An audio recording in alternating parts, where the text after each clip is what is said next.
السلام علیکم ناظرین، میں محمد اسلم حسین سیاست کی عالمی خبروں میں آپ سب کا استقبال کرتا ہوں۔ امریکی وزیر دفاع نے روسی وزیر دفاع سے ٹیلی فون پر بات چیت کی۔ امریکہ کے محکمہ دفاع کے پریس ترجمان پیٹرک رائنڈر نے روزانہ کی پریس کانفرنس میں بتایا کہ آسٹن نے اپنے روسی ہم منصب سے فون پر رابطہ کیا۔ اس بات چیت میں وزیر آسٹن نے یوکرین کے خلاف جاری روس کی جنگ کے دوران رابطوں کو کھلا رکھنے کی اہمیت پر زور دیا۔ دونوں وزرائے دفاع کے درمیان ہوئی گفتگو کے بارے میں تفصیلات کا اعلان بعد میں کیے جانے کا ذکر کرتے ہوئے انہوں نے یاد دلایا کہ آسٹن نے اس سے بیشتر 15 مارچ 2023 کو سابق روسی وزیر دفاع سرگئی شوئگو سے بھی بات چیت کی تھی۔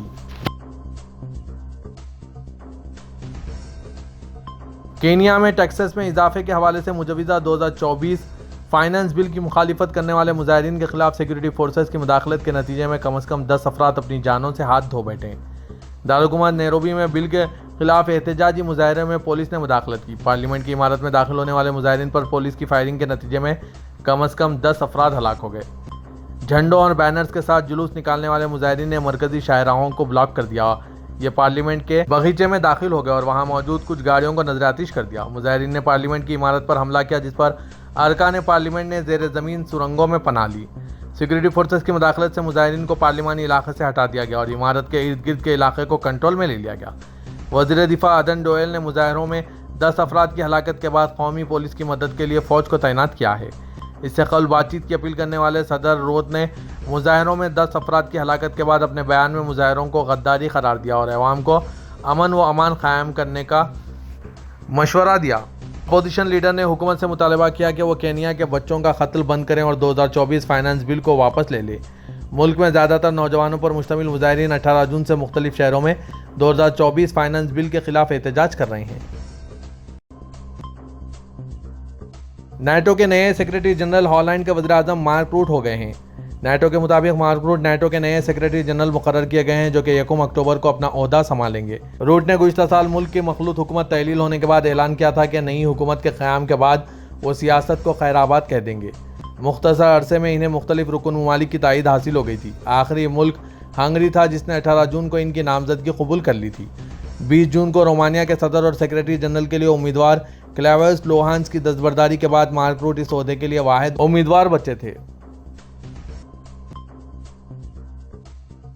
ویکی لیکس ویب سائٹ کے بانی جولین ایسنج نے امریکہ کے محکمہ انصاف کے ساتھ کیے گئے معاہدے کے مطابق جاسوسی قانون کی خلاف ورزی کا الزام قبول کر لیا۔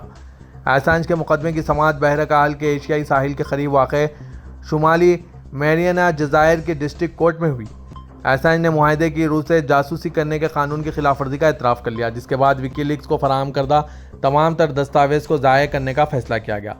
معاہدے کے مطابق ویکی لیکس کے بانی کو 62 ماہ قید کی سزا سنائے جانے کا امکان ہے، تاہم برطانیہ میں جیل میں کاٹے گئے دورانیہ کو مد نظر رکھتے ہوئے انہیں آسٹریلیا جانے کی اجازت دی جائے گی۔ ادھر میکسیکو کے صدر اینڈریس مینوئل اور منتخب صدر کلائڈ یاشین بام اور وینزویلا کے صدر نکولاس مادورو نے کہا کہ وہ جولین ایسنج کی جیل سے رہائی کا خیر مقدم کرتے اور ان کے لیے اپنی حمایت کا اظہار کرتے ہیں۔ جولین ایسنج کی قائم کردہ ویب سائٹ ویکی لیکس نے 28 اکتوبر 2010 کو عراق اور افغانستان میں امریکہ کی طرف سے کیے گئے جرائم کو ثابت کرنے والا 2,51,000 خفیہ دستاویزات شائع کی تھی۔ ایسنج کو جون 2012 سے پناہ لیے ہوئے لندن میں ایکواڈور کے سفارت خانے سے 11 اپریل 2019 کو حراست میں لیا گیا تھا اور ضمانت پر رہائی کی شرائط کی خلاف ورزی کے الزام میں لندن کی الماری جیل میں بند کر دیا گیا تھا۔ اسرائیلی فوج نے لبنان کے جنوبی علاقے القیام پر فاسفورس بموں سے حملہ کیا ہے۔ لبنان کی سرکاری خبررساں NCNNA کے مطابق اسرائیلی فوج کی توپچی یونٹوں نے کفر قلعے کے شہرہ دسا پر بمباری کی ہے۔ خبر کے مطابق اسرائیلی فوج نے القیام کے شہر میتال جبل پر فاسفورس بم برسائے ہیں۔ اسرائیلی جنگی طیاروں نے بھی القیام باب الثانیہ شہر پر بمباری کی۔ آیت شباب پر فضا سے زمین پر 2 میزائل گرائے اور توپچی یونٹوں نے الویزان شہر کے اطراف کو ہدف بنایا۔ اسرائیل توپچی یونٹوں نے وادی بامل اور الزہرا کے اطراف کو بھی نشانہ بنایا۔ ان حملوں کے نتیجے میں اس علاقے کے شبہ میں 3 مکانات مسمار ہو گئے اور اموات اور زخمی ہونے کی اطلاعات بھی موصول ہوئی۔ سعودی عرب کے فرمانروا شاہ سلمان بن عبدالعزیز نے اپنے ایک پیغام میں قطر کے امیر شیخ تمیم بن حمد الثانی کو حکمرانی کی 11ویں سالگرہ پر مبارکباد پیش کی۔ سعودی پریس ایجنسی کی رپورٹ کے مطابق سعودی فرمانروا نے امیر اور قطر کے حکومت اور عوام کے لیے صحت اور خوشی، ترقی اور خوشحالی کے تسلسل کے لیے اپنی مخلصانہ مبارکباد اور نیک خواہشات کا اظہار کیا۔ اور یہ ہے شہزادہ محمد بن سلمان نے بھی قطر کے امیر کے لیے اپنے پیغام میں ایسی ہی نیک خواہشات کا اظہار کیا۔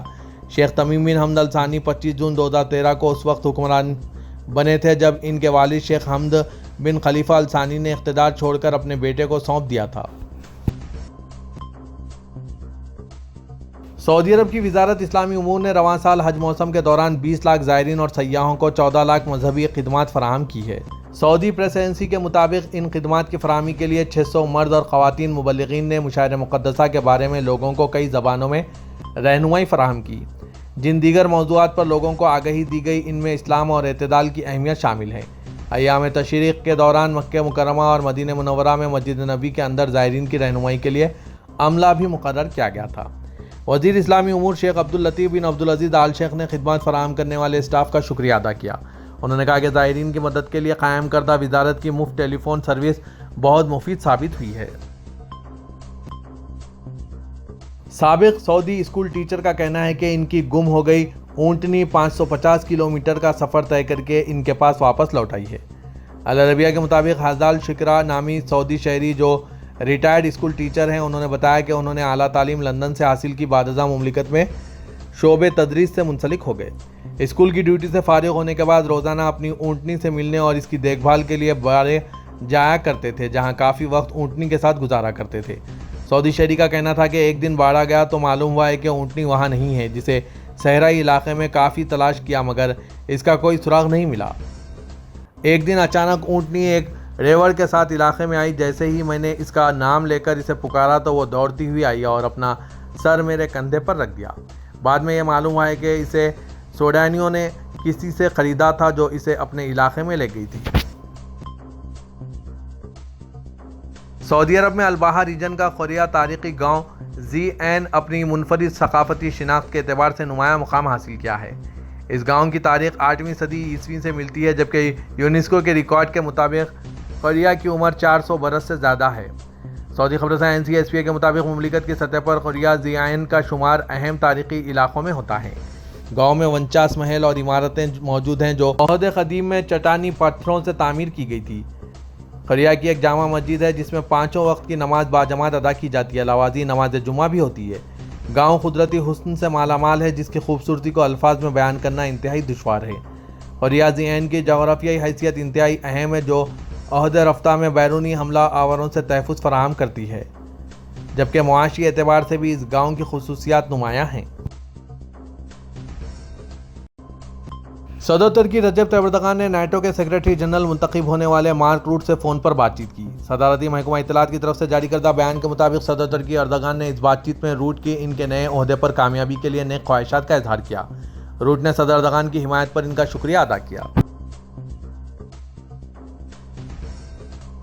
ترکیہ کے صدر رجب طیب اردوغان نے کہا ہے کہ اسرائیل کے وزیر اعظم بنیامین نتنیاہو کا غزہ جنگ کو پورے علاقے میں پھیلانے کا پلان ایک بڑی تباہی کا سبب بن جائے گا۔ ہمیں اس پلان کو حقیقت بننے کا موقع نہیں دینا چاہیے۔ صدر اردوغان نے حزب اقتدار جسٹس اینڈ ڈیولپمنٹ پارٹی کے قومی اسمبلی گروپ اجلاس سے خطاب میں 7 اکتوبر سے غزہ پر جاری حملوں کا جائزہ لیا۔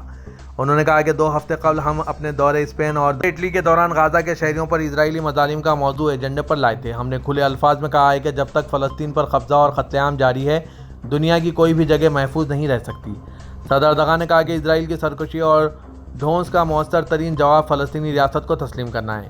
ہمیں امید ہے کہ جس باضمیر رویے کا ناروے، آئرلینڈ اور سلوونیا نے مظاہرہ کیا ہے وہ پورے یورپ کے لیے ایک مثال بن جائے گا۔ وزیر اعظم پشینیان کی زیر قیادت آرمینیا کے بھی فلسطین کو تسلیم کرنے کا خیر مقدم کرتے ہیں۔ صدر اردوغان نے کہا کہ اس وقت تک 149 ممالک فلسطین کو تسلیم کر چکے ہیں۔ یہ انتہائی اہم قدم ہے۔ ہم فلسطین کو تسلیم کرنے والے ممالک کی تعداد میں اضافے کے لیے کارروائیاں جاری رکھیں گے۔ پاکستان کے وزیر اعظم شہباز شریف نے حزب اختلاف کی جماعت تحریک انصاف کو ایک بار پھر مذاکرات کی دعوت دیتے ہوئے کہا کہ اگر عمران خان کو جیل میں مشکلات پیش آ رہی ہے تو ان کی جماعت آئیں، بیٹھے کر بات چیت کریں اور معاملات کو حل کرتے ہوئے ملک کی استحکام میں اپنا کردار ادا کریں۔